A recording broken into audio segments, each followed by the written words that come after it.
मृत्यु भेद रहस्य है, मृत्यु भेद दिखलाए। मृत्यु जगत में सत्य है, जीव की गति कराए। मृत्यु वास्तविक सत्य है, लेकिन उसमें से एक निकल के आती है अकाल मृत्यु। अकाल मृत्यु वो व्यवस्था है जो मनुष्य अपने प्राकृतिक नियमों का जब उल्लंघन करता है, उसको प्रकृति तत्काल मारने का आदेश देती है। उसी को अकाल मृत्यु कहते हैं। तुमने अपने मन से, अपनी इंद्रियों से, अपने कर्तव्यों से कहीं ना कहीं उस प्राकृतिक को ठेस पहुंचाई है। इसकी वजह से आपको अकाल मृत्यु के संकेत आ रहे हैं। यह अकाल मृत्यु आपके परिवार में या कुल में हो रही है। ये आपकी व्यवस्था गड़बड़ है, उस परमात्मा की नहीं। उसने जगत में जब उपजाया एक ही भेद विचार, मृत्यु जगत में अवश्य होगी। जीवन का आधार, ये जीवन का आधार है कि जिसने जन्मा है उसकी मृत्यु होगी। लेकिन ये बीच में क्यों? ये आपका कहीं ना कहीं कारण है।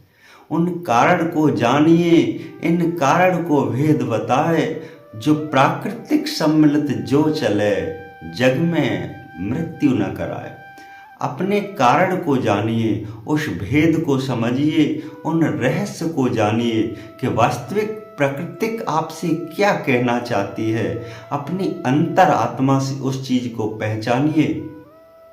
जो लोग नहीं पहचान पाते हैं, अपने ध्यान संसार में अधिक जोड़े हुए हैं, मोह माया बंधनों में जकड़े हुए हैं, वही अक्सर अकाल मृत्यु के भोगी हो जाते हैं, शिकारी हो जाते हैं। उनको अकाल मृत्यु अवश्य कहीं ना कहीं खींच लेती है। पहला कारण जगत में अकाल मृत्यु कराए। जो लोग संसार में गुरु कर लेते हैं, क्योंकि गुरु की महत्व प्राकृतिक में सम्मिलित है। वो कहती है कि गुरु ही सर्वोपरि है, गुरु ही ज्ञान है, गुरु ही जगत का उजागर करने वाला है, गुरु ही परमात्मा से मिलाने वाला है। कहीं ना कहीं आपने गुरु का अगर अपमान किया या गुरु के प्रति ठेस पहुंचाया या गुरु के लक्षणों पर जीवन में न चले, तो आपको अकाल मृत्यु से कोई नहीं रोक सकता है। आपको अकाल मृत्यु के संकेत अवश्य आएंगे। अगला कारण, समाज को जो लोग दूषित करते हैं, अवस्थ भोजनों से करते हैं, दारू पीकर आते हैं, समाज को दूषित करते हैं। गाली गलौज अवस्था का प्रतीक, भेद स्वरूप जो जान, यही भेद मृत्यु करावे, तत्काल करे अज्ञा। अपने घर को जो लोग दूषित करते हैं, क्योंकि घर एक मंदिर बताया गया है। उसमें मंदिर में, घर में माता रहती, बहनें रहते, भाई रहते, बंधु रहते, कुटुंब कबीला रहते, पिता रहते, पितृ रहते। जो लोग अपने घर को दूषित करते हैं या अपने समाज को दूषित करते हैं, उनको अकाल मृत्यु अवश्य मिलती है या उन्हें अकाल मृत्यु के संकेत मिलते हैं। कहीं ना कहीं वो प्राकृतिक आपको अवश्य मात देगी। अगला कारण है, अन्न दोषित दूष कहावे, अन्न दोष कराए। अन्न जगत में पेट भरावे, अन्न स्वरूप कराए। जो लोग अन्न का दुरुपयोग करते हैं, जो लोग भोजन को भोजन की तरह से, प्रसाद की तरह से प्रवर्तित नहीं करते हैं, उनको अक्सर अन्न दोष लगता है।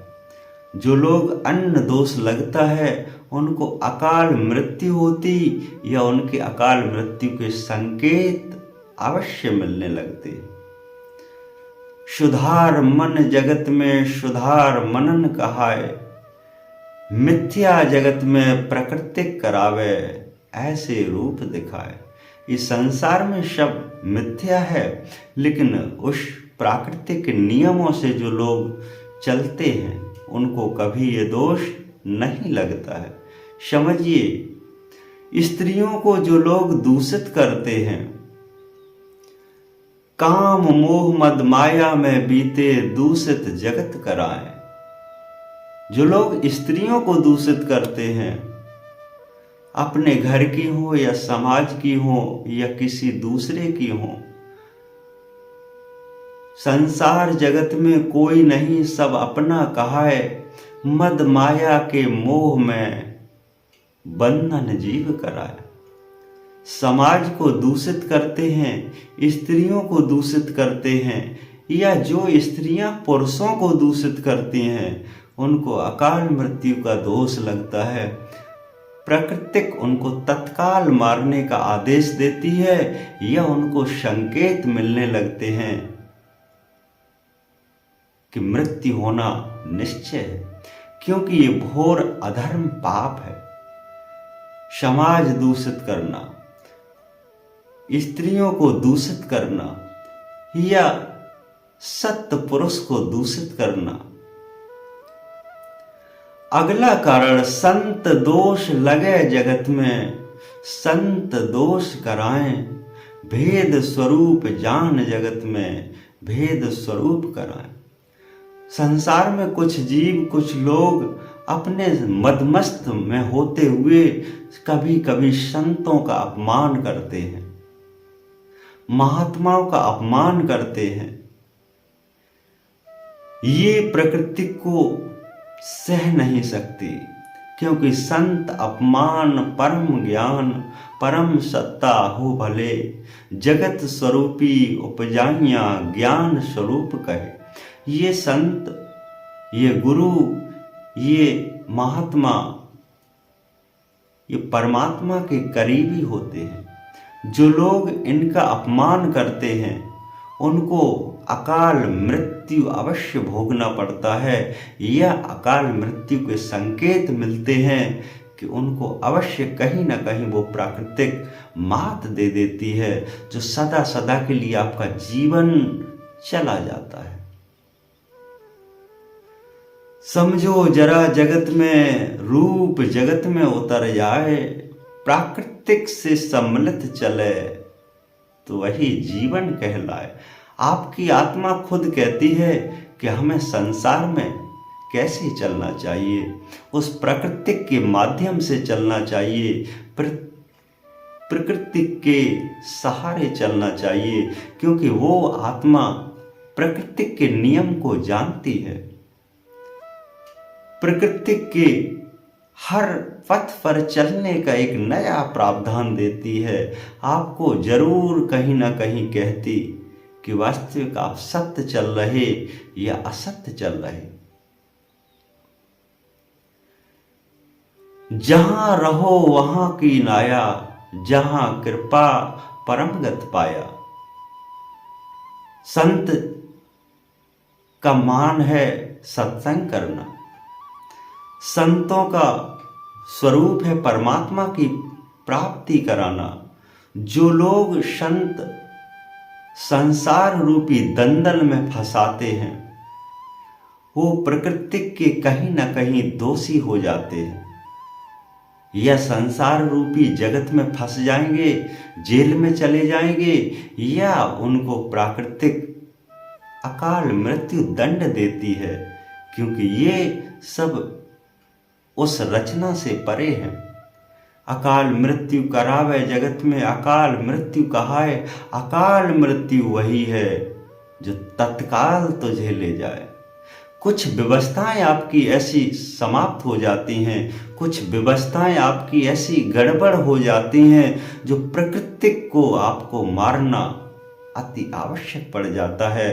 तो आप हमेशा सद्कर्म करते चलिए, सत्य के नियमों पर चलिए, वास्तविक पर प्राकृतिक से मिलकर के चलिए, क्योंकि प्राकृतिक ही परमात्मा का स्वरूप है। वो नहीं चाहती कि आप संसार को भ्रष्ट करें, वो नहीं चाहती कि हमारी व्यवस्था को आप खराब करें, वो नहीं चाहती कि हमारे संसार को आप बिगाड़ें। इसीलिए आपको तत्काल मृत्यु का आदेश देती है। अगर आप भी जीवन जीना चाहते हैं तो उस परमात्मा के, उस प्राकृतिक से मिलकर चलिए, जिससे आपका जीवन आपका उस परमात्मा का करीब हो जाएगा, आपका कल्याण अवश्य होगा। सत्य गुरुदेव।